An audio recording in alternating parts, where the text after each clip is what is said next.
बरसात की रात लड़की के साथ। ये कहानी है अभय और अनुष्का की। अभय एक कंपनी में प्रोजेक्ट मैनेजर था।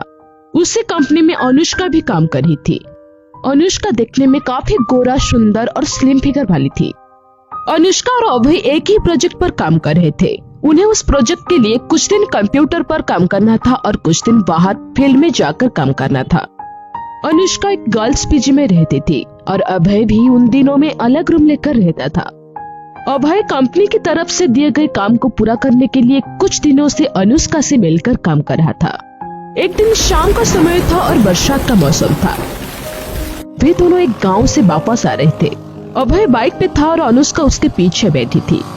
शाम के करीब 7 बजने वाले थे। वे दोनों ऑफिस का काम करके वापस आ रहे थे कि अचानक बरसात शुरू हो गई। अभय बाइक को सड़क के किनारे के एक पेड़ के नीचे रोक दिया और वो दोनों वहां रुककर बरसात रुकने की प्रतीक्षा करने लगे। लेकिन बरसात थी कि और तेज हुई जा रही थी। अभय ऑफिस में फोन कर दिया कि अब वो दोनों ऑफिस के बजाय सीधा उनके पीजी में जाएंगे, क्योंकि वैसे भी ऑफिस का समय खत्म हो चुका था। बॉस को उन्होंने फोन पर रिपोर्ट दे दिए थे। अभय का प्लान था कि रास्ते में जाते हुए वो अनुष्का को उसके पीजी में छोड़ देगा और वो अपने रूम में चला जाएगा। जब उन्होंने देखा कि पेड़ के नीचे भी उन पर पानी गिरने लगा है तो उन्होंने वहां से बारिश में ही निकलने का फैसला लिए। वो बरसात में ही आगे बढ़ते जा रहे थे। बारिश भी तेज हो गई थी और वो दोनों पूरे भीग चुके थे।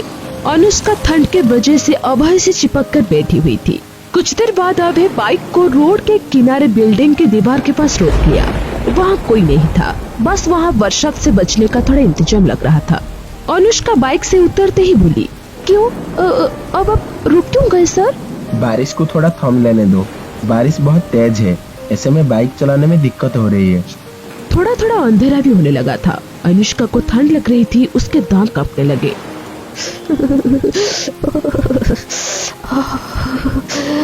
अभय ने अनुष्का के हालात देखकर कहा, अनुष्का तुम तो बहुत कांप रही हो। हाँ सर, मुझे बहुत ठंड लग रही है। अगर तुम ठीक समझो तो आज रात मेरे रूम पर रुक जाओ। कल संडे है, कल चले जाना। तुम्हारा पीजी भी यहाँ से बहुत दूर है। वैसे पहले तो अनुष्का तैयार नहीं हुई, परंतु अभय की ज्यादा जोर देने पे वो बोली, पर सर मेरे पास कोई कपड़े तो नहीं है, मैं कपड़े कैसे सुखाऊंगी? तुम मेरी शर्ट पहन लेना। वैसे तो तुम जीन्स और शर्ट ही पहनते हो। रात को सोने के लिए भी मेरा ही नाइट सूट पहन लेना। ये गीले कपड़े रात को धोकर डाल देंगे, कल तक एक सूख जाएंगे। कल रविवार है, तुम कल को जाते हुए यही कपड़े पहन लेना। फिर अनुष्का अभय के पास रुकने के लिए तैयार हो गई। वो कुछ देर और वहीं पे रुके, परंतु जब देखा कि बरसात नहीं रुक रही है तो दोनों बारिश में ही अभय के रूम की तरफ निकल गए। अभय का रूम जिस एरिया में था वहाँ आबादी कम थी और उसके रूम के अलावा वहाँ 2 रूम और थे, परंतु वो अभी किसी ने भी नहीं लिए थे, इसलिए वहाँ ताला लगा हुआ था। रूम में पहुंचकर अभय ने अनुष्का को उसके कपड़े बदलने के लिए दिया। अनुष्का नहाने और कपड़े बदलने के लिए बाथरूम में चली गई। अभय भी अपना कपड़े बदलकर किचन चला गया और वो चाय के साथ स्नैक्स बना लिया। जब अनुष्का वापस आई, अभय चाय और स्नैक्स उसके सामने रख दिया तो वो बोली, अरे सर इसकी क्या जरूरत थी? अनुष्का का बदन बहुत सुंदर लग रहा था। अभय ने कहा, कोई बात नहीं, प्लीज ले लो। फिर वो दोनों चाय नाश्ता की। फिर अभय खाना बनाने लगी तो अनुष्का बोली, अरे सर आप खुद बनाते हो खाना? अरे नहीं, खाना तो यहाँ पर टिफिन सर्विस से आता है, लेकिन जैसे आज बरसात का मौसम है, मुझे नहीं मालूम कि टिफिन सर्विस आएगी यहाँ पर। वो फोन भी पिक नहीं कर रहे हैं, इसलिए इमरजेंसी के लिए खुद भी तैयार करना पड़ रहा है। नहीं सर आप रहने दीजिए, खाना आज मैं बनाऊंगी, आप जाओ नहा लो। अनुष्का के जोर देने पर अभय मान गया। अभय जब तक नहाकर आया तब तक अनुष्का ने खाना बना लिया था।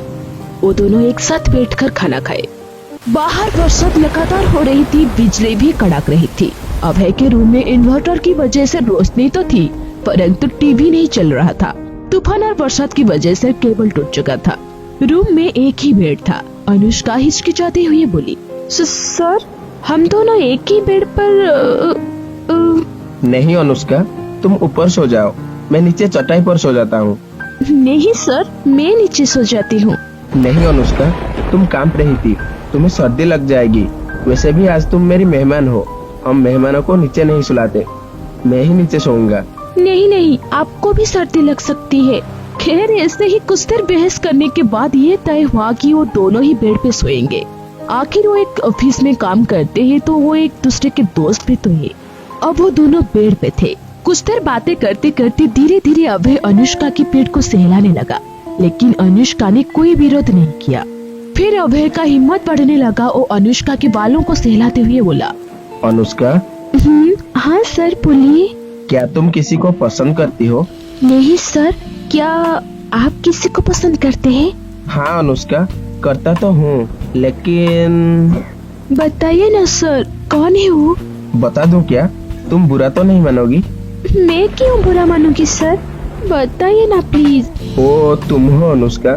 जब से तुम्हें देखा हूँ तब से तुम्हें पसंद करने लगा हूँ, पर तुम तो मुझे बिल्कुल पसंद नहीं करती। नहीं सर, मैं भी आपसे बहुत प्यार करती हूँ, पर आपसे बताने में डर लग रहा था। I love you Anushka. I love you too sir. फिर वो दोनों एक दूसरे से चिपक गए, एक दूसरे को किस करने लगे। कुछ देर बाद वो दोनों एक दूसरे के ज्यादा करीब आ गए और कपल की तरह एक दूसरे से बहुत प्यार करने लगे। वो बरसात की रात को एक हसीन रात में बदल दिए। दो चिड़िया की तरह उस रात को मन खुल के एंजॉय करने लगे। सुबह हुई, अब बारिश भी थम चुका था। आसमान में सूरज चमक रहे थे। जब अभय का नींद टूटा तो उठकर बेड पर बैठ गया, लेकिन वहाँ पर अनुष्का नहीं थी। अभय ने आवाज लगाया पर किसी का जवाब नहीं मिला। अब अभय को बहुत टेंशन हो रहा था। वो अनुष्का को कॉल किया पर उसकी फोन स्विच ऑफ था। मंडे को अभय ऑफिस में अनुष्का का इंतजार करने लगा, पर अनुष्का ऑफिस नहीं आया। अभय बहुत परेशान में पड़ गया था कि आखिर अनुष्का ने उसे छोड़कर क्यों चली गई। अब वो हमेशा उदास में रहने लगा था। असल में अभय अनुष्का से बहुत प्यार करता था। वो अनुष्का की यादों में हमेशा रोता था। कुछ दिन बाद घर वालों ने अभय की शादी तय कर दी। अभय का शादी भी हो गया और सुहाग रात भी आया। अभय को ये सब बिल्कुल पसंद नहीं आ रहा था। वो उदास होकर कमरे में बैठा था। तभी दुल्हन ने उसके पास आई और उसे दूध की गिलास दी। जब अभय ने दुल्हन की तरफ देखी तो उसका होश उड़ गया। वो कोई और नहीं, अनुष्का ही था। उससे देखते ही अभय खड़ा हो गया और अनुष्का ने भी जब अभय को देखा तो खुशी से रोने लगी और बोली, सर आप?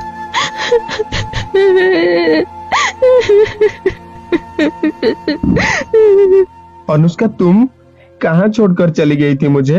तुम्हें पता है अनुष्का, मैं तुम्हें कहाँ कहाँ नहीं ढूंढा। मैं क्या करती सर, उस दिन सुबह आप सो रहे थे। मैं कपड़े लेने के लिए बाहर आई तो देखा कि मेरे पापा वहाँ आ रहे थे। पता नहीं पापा को कैसे पता चल गया कि मैं वहाँ पर थी। वो मुझे वहाँ से सीधा घर ले गए। मुझे कमरे में बंद कर दिए और मेरी फोन भी मुझसे छीन लिए। तब से मैं कमरे में रो रही थी।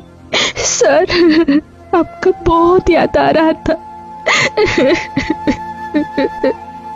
और पापा ने मेरी शादी कर दी, पर ईश्वर का खेल देखो, इत्तेफाक से मेरी शादी आपसे हो गया।